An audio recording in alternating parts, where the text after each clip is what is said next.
Hello, this is the Abergast Hula popper. Tiny little thing, really tiny. What's that? 4 centimeters long. Weighs 3 grams. It's got one little treble there. And it's got this sort of rubbery effect there. Invented by the same bloke who invented the jitterbug, which I've done a review of earlier. Got 2 eyes at the top. I'm pretty sure you can still buy these. I haven't seen them for sale in Europe, to be honest, but I know you can still buy them in the States, which means that you definitely get them in Europe.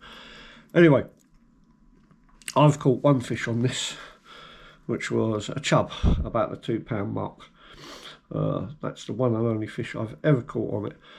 But I suppose I haven't used it fantastic amounts, but I do have a really good story about it. A friend gave me this. Actually, he gave me a couple of them. But I was fishing up on one of the Scottish Islands a few years back. And me and my friend went to a loch, which I know really well. He'd never fished before. It's a loch where you generally, if you see a fish, you're doing well, let alone catch one.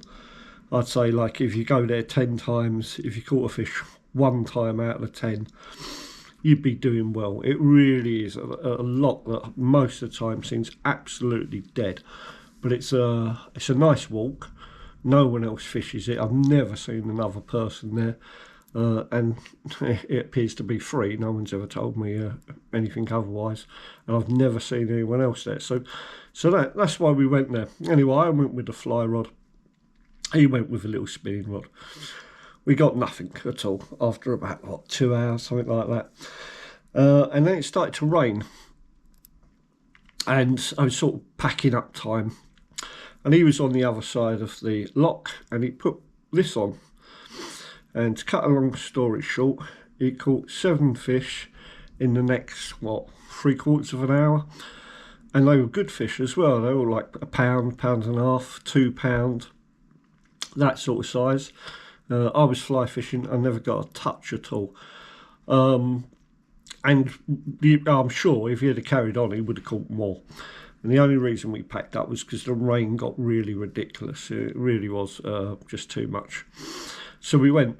Anyway, when we got back into the car, drove along the road was absolutely soaking wet. The road was full of frogs, like thousands of frogs. So you couldn't avoid running them over. And they were all small like this. I don't know if they're frogs or toads, but I presume they're frogs. I think frogs are the smaller ones, but I'm not sure. So whether them trout were feeding on frogs and they took this as a frog, I've no idea, but they certainly took it for something. They went absolutely nuts for it. So yeah, it's a lure that really works, but unfortunately it hasn't worked for me, and I've actually tried it on that loch since, but I've never caught anything on it. Yeah, so I don't know. It's a nice little lure. You obviously need to fish it on really, really light gear, and I presume it was invented for the American bass species, freshwater bass species. But yeah, it's, on its day it caught a lot of fish, but hasn't caught me a lot of fish. But I was pretty impressed with the amount of fish it did catch. So maybe it's meant to be a frog imitation. I'm not 100% sure, but I don't know. Unfortunately, we didn't kill any of the trout, and I sort of wish we had to see if they had frogs in their stomach. And I couldn't see any frogs on the water at the time, but it was like lashing it down, so it's pretty hard to see anything, and it was dark. So yeah, I guess I'll never know. But there we go, the Hula popper. It certainly catches fish for some people, but unfortunately not many for me. But there we go.